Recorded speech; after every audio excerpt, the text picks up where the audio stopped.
नमस्कार दोस्तों, medicine reviews में आपका स्वागत है। पेश करो मेला बेस्ट क्रीम का रिव्यू। मेला बेस्ट क्रीम बहुत फेमस है, मगर बहुत सारे लोग इसके साइड इफेक्ट से परेशान हैं। ये साइड इफेक्ट उनकी गलत इस्तेमाल से होते हैं। ये मुहासे, एक्ने स्पॉट, झुर्रियाँ, मेलाज्मा, दाग धब्बे, सन डैमेज, हाइपर पिगमेंटेशन का सही इलाज करती है।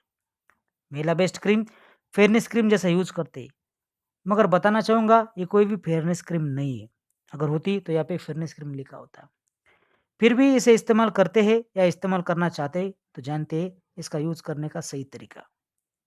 ये क्रीम में हाइड्रोक्विनोन, ट्रीटमेंट और मोमेटासोन है। ये सिर्फ रात में इस्तेमाल करें। स्किन को अच्छे से फेस वॉश से साफ करके सुखाने के बाद ये क्रीम लगाएं। रात भर लगाकर छोड़ दें। दिन में सनस्क्रीन लोशन के सिवा अन्य कोई भी क्रीम ना लगाएं। दिन में सूरज की तेज किरणों से बचें। चेहरे को हमेशा कवर करें। धूप में जाने से मेलानिन बड़ी मात्रा में बढ़ता है और रात में यह हाइड्रोक्विनोन की वजह से मेलानिन कम होता है, मगर ये दोनों प्रक्रिया में स्किन खराब हो जाती है। स्किन को भारी नुकसान पहुंचता है। ज़्यादा पिगमेंटेशन, डार्क स्पॉट आ सकते हैं। एक्ने स्पॉट ज़्यादा भद्दर दिखते हैं।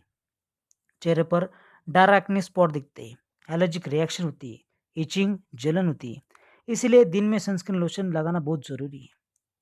ये क्रीम डॉक्टर की सलाह से यूज करें। Avoid self medication. Side effect देखने के लिए कान के पीछे लगाकर चेक करें। ये बहुत असरदार क्रीम है, आपको गोरा बना सकती है। त्वचा के गहरे निशान हटाने की एक्सीलेंट क्रीम है, अगर आपने इसे सही तरीके से इस्तेमाल किया तो। अगर आपको ये वीडियो पसंद है तो लाइक करें, चैनल को सब्सक्राइब करें। धन्यवाद।